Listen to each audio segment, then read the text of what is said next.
अब गुण मूल शूल कर रघुदास सब सुख जानो। ताते कीन निवारन नीवे यश किए जान।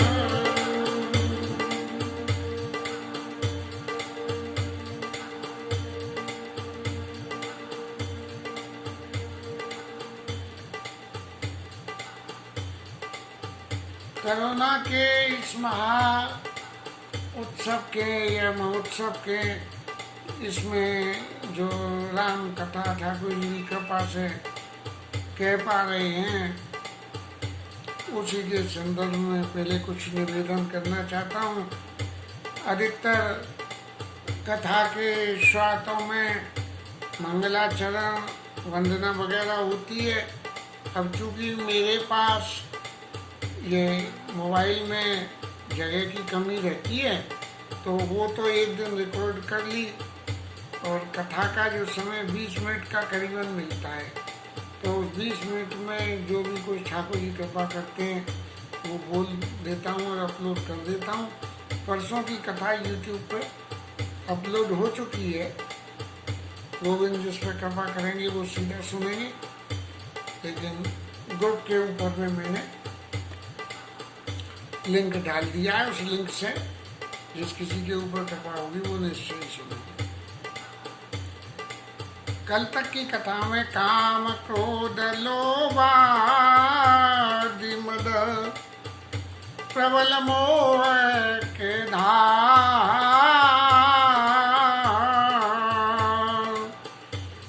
तीन माते दारुणा दुखद माया रूपी नाम। भगवान की भक्ति करने में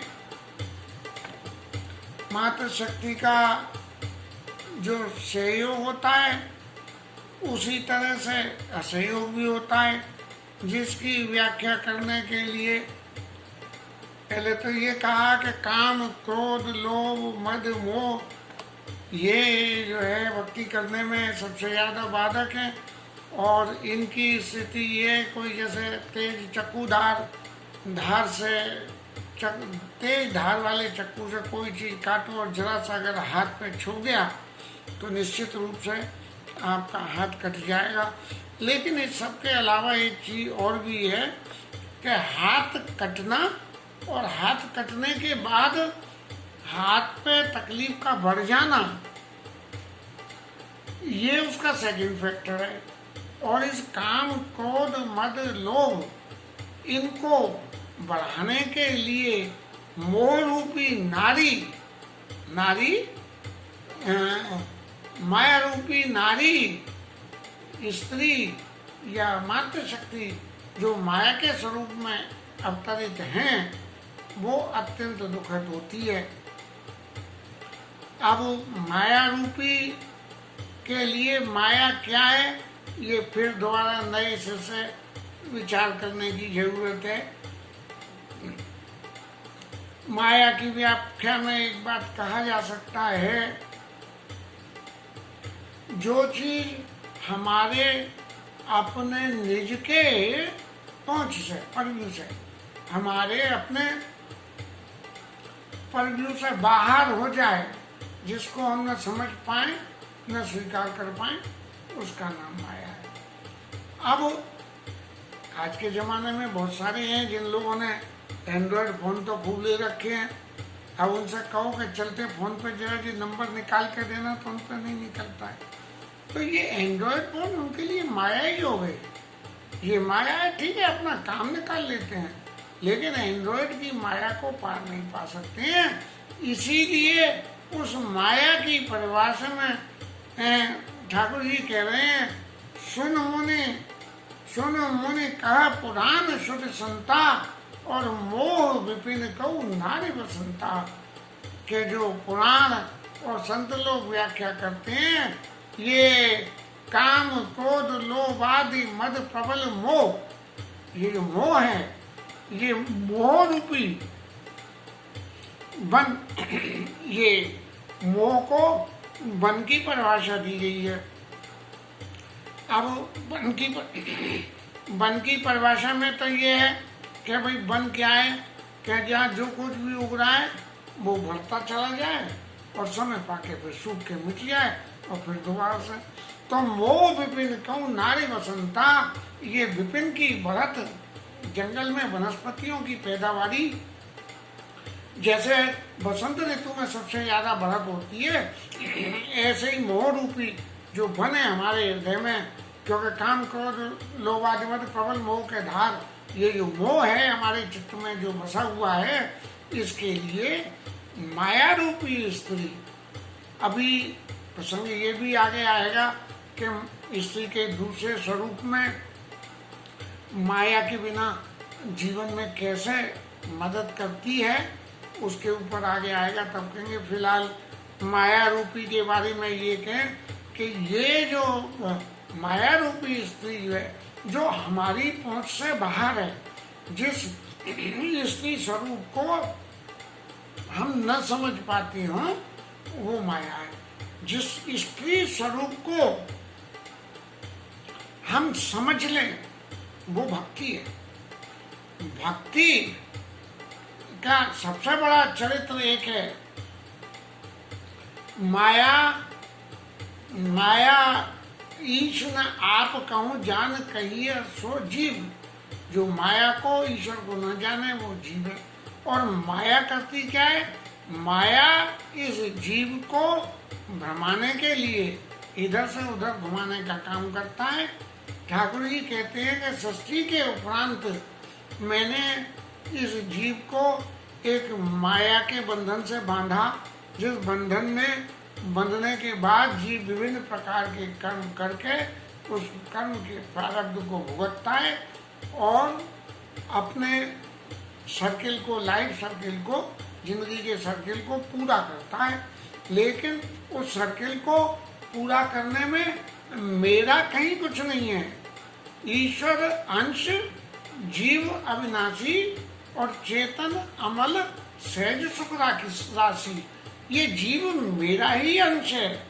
लेकिन सो माया बस भयो गोसाई और बंध्यो कीर मरकट की नहीं। जैसे तोता पकड़ के लटक जाता है पेड़ से और समझता है कि मैं पकड़ा गया हूँ, ऐसे इस माया के बंधन से जब ये जीव पकड़ा जाता है तब वो ही जो माया है, तो माया जप तप मोह विपिन कहूँ नार वसंता, बसंत ऋतु में जैसे पेड़ पौधे वनस्पति बढ़ते हैं, ऐसे मोह रूपी वन जो है माया रूपी स्त्री के संग में बात हो जाती है, बढ़ता है। और जप तप नेम जलाशय झारी, होई दिशम सोसई सब नारी, गर्मी में जैसे सभी तालाब, छोटे छोटे नदियाँ, ये सब सूख जाते हैं। जो हम सहज स्वभाव से अपने जीवन में जप तप और नियम जो भी कुछ करना चाहते हैं साधना के लिए जो हम करते हैं, उसको ग्रीष्म ऋतु बन के शोषण कर लेती है। जब जब माया रूपी स्त्री के चंगुल में कोई भी ठाकुर जी का भक्त भी फंसा है और संसारी जीव भी फंसा है, तो संसारी जीव ने तो अपने कर्म के फल को भुगता है, लेकिन जब भक्त जब फंसा है तब तक भगवान ने उसकी रक्षा करी है।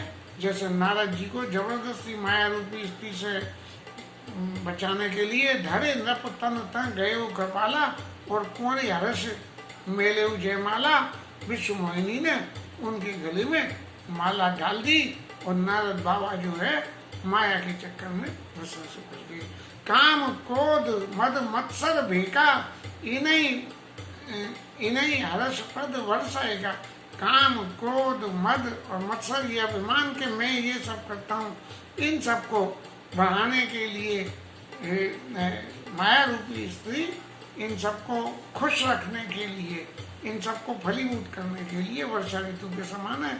वर्षा ऋतु में धरती में कब कब के पड़े हुए बीज उग जाते हैं, ऐसे ही काम क्रोध मद मत्सर, इनके रूपी जो हैं मच्छर हैं, इनको बढ़ाने के लिए वर्षा ऋतु के समान है। अपने आप मच्छर आ जाते हैं, ज़्यादा जाड़ा आ जाता है, मर जाते हैं। इन्हीं हरस्पति वर्षा वर्षा के समान है। और दुर्वासना कुमुद संदाई, दुर्वासा रूपी दुर्वासना जो बुरी भावना है जीव मात्र के प्रति, हमारे चित्त में जो ये भावना है कि ये आदमी सही नहीं है, ये नहीं है, दुर्वासना कुमुद संदाई, तिनका शरद शरद से जाड़े की शरद ऋतु में कमल खिलते हैं, जाड़े में कमल खिलते हैं। तो ऐसे ही ये हमारे चित्त की जो दुर्वासना है, ये दुर्वासना एक कमल का इसको उदाहरण दिया गया कि कमल ऐसा है कि खिलता है, खिलता जाता है, लेकिन जब पानी घट जाता है तो सूख जाता है। ऐसे ही ये दुर्वासना जब चित्त में आती है तो बिना बढ़ाए ही बढ़ने लगती है। जरा भी किसी सामने वाले का कुछ देखा, अरे जरूर इसके चित्त में खोट है तो इसने ऐसा करा है। ऐसे ही दुर्वासना जो हमारे चित्त में बसती है, उस दुर्वासना को खिलाने के लिए माया रूपी स्त्री जो है, वो माया रूपी स्त्री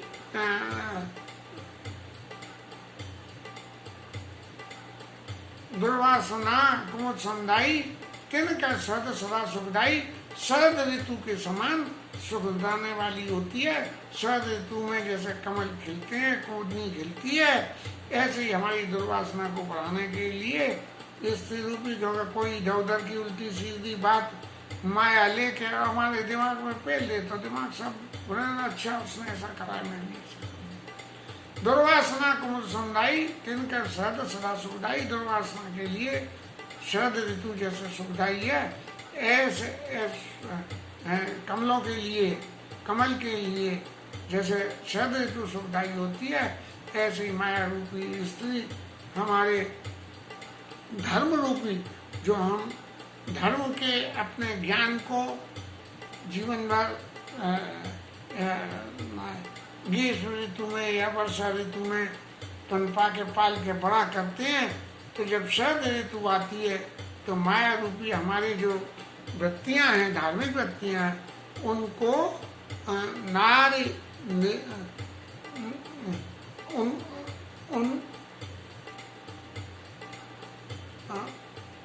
उन धर्म सकल सचिव हो तिनई दहाई सुख मंदा, और उनको जो है से हिम ऋतु में जब पाला पड़ता है ना, जोर से पाला, तो पाला पड़ने से ये सब सकचा जाते हैं, कुमुदनी कमल पाले से ये मारे जाते हैं। तो ऐसे ही जो है हमारे धर्म रूपी जो कमल हैं, उन सब का नाश कर देती है। और पुण्य ममता जवास बहुताई, और नतीजा क्या होता है कि ममता रूपी जवास माने नागफनी जिसमें सिर्फ कांटे कांटे होते हैं, ऐसी नागफनी बन के पौलई नारी शिशिर ऋतु पाई। शिशिर ऋतु में माने जनवरी का महीना, शिशिर ऋतु में जब पाला बहुत ज्यादा पड़ता है तब जो है और सब पौधे तो मर जाते हैं, लेकिन ये नागफनी जो है ये स्टैंड करती है, और जिसका काम सिर्फ दूसरे को चुभाना ही है और कुछ नहीं है। तो ऐसे ममता रूपी नागफनी ममता के समान है, ममता नागफनी के समान है, क्योंकि हम ममता के वशीभूत होकर ही तो सामने वाले को प्रभाव में लेने के लिए कुछ भी कर सकते हैं। हमारी ममता कह रही है कि भाई ये तो बड़ा हमें नुकसान पहुंचा रहा है, लाओ ऐसा कर दो वैसा कर दो, तो ऐसा करते हैं। बुद्धि वाले शील सत्य सब मीना, और वंशी समप्रिय कहीं प्रवीणा। बुद्धि, शारीरिक बल, शील और सत्य, इन चार चीजों के लिए ममता रूपी स्त्री बंसी समप्रिय कहीं प्रवीणा। चतुर लोग ऐसा कहते हैं। बंसी माने वो कांटा जिससे मछलियों को पकड़ा जाता है, जिसमें कुछ लगा के तो पानी में डाल देते हैं, मछली उसे खाने के लिए आती है। यहाँ तक कि एक पकड़ी हुई मछली को तोड़ के और उसी का ही टुकड़ा लगा देते हैं तो भी दूसरी मछली खाने आ जाती है उसको, और फिर वो कांटे में फंस जाती है। ऐसे ही बुद्धि, बल, शील और सत्य, हम प्रत्यक्ष में अपने सामने ये देखते हैं कि उसने ये कलाकारी लगाई तो उसका अच्छा नतीजा ये हुआ, लेकिन उसका बुरा नतीजा भी होता है। हर जगह कोई न कोई क्रिया कर्म के दोनों ही पहलू होते हैं, अच्छे बुरे। उस बुरे को तो हम ओवरलुक कर देते हैं और अच्छे को ओवरलुक कर देते हैं, बुरे को फॉलो अप हो जाता है। जैसे एक मछली पकड़ी, तोड़ के लगा दी, दूसरी मछली आके देखती है कि ये तो खाने का है और कांटे मटे हैं। शील सत्य सर बीना, बंसी समप्रिय कहीं प्रवीणा। वो बंसी के समान है।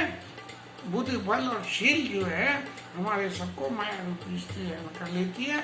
अवगुण मूल शूल प्रदा, प्रमदा सब दुख खान, और ताते की निवान, मुनि में अस जिए जान।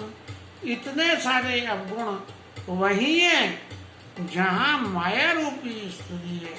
लेकिन यदि इसी स्त्री का स्वरूप भक्ति स्वरूप हो जाए तो जीव का कल्याण होता है। इसलिए चूंकि आप महाराज मेरी भक्ति करते करते माया के पीछे के विश्व मोहिनी को देख के लक्षण तासु बिलो के भुलाने, लक्षण तासु बिलो के बुलाने और क्या है कछु जाई बखाने, तो उन्होंने कुछ कछु को बनाई लक्षण कछु को बनाई भूप सन भागी, और कुछ बना बनू के राजा से कह दी कि जो ही बड़े अमर सोई होई के समर भूमि ते जीत न कोई। समर भूमि में नहीं है, जिसको ये वर्ण करेगी वो होगा नहीं, वो हो जाएगा। ये नहीं कि जो इसका वर्ण करेगा, ये जिसको वर्ण करेगी वो सेवई सकल साचर जाई बरई शील निधि कन्या जाई। ये कन्या जिससे विवाह करेगी उसकी ऐसी विभूति इसके जाने से हो जाएगी नहीं, विभूति उसके पास होगी, ये भक्ति की बात है। और इसके जाने से होगी ये माया की बात है। इस माया भक्ति के प्रभाव को आगे भी अध्ययन करने के लिए कुछ जैसी प्रेरणा होगी कहेंगे। और आज की कथा को विश्राम देने के लिए 17 मिनट 18 मिनट हो चुके हैं, 2 मिनट का समय और बाकी है। कल जो है इसमें जब नारद जी ने इसके आगे के प्रसंग में संतों के लक्षण क्या हैं, इन्हीं संतों के लक्षण से माया और भक्ति की व्याख्या फिर नए सिरे से करेंगे। तब तक के लिए कथा विश्राम, 5 मिनट हरिनाम कीर्तन और फिर आज का विषय।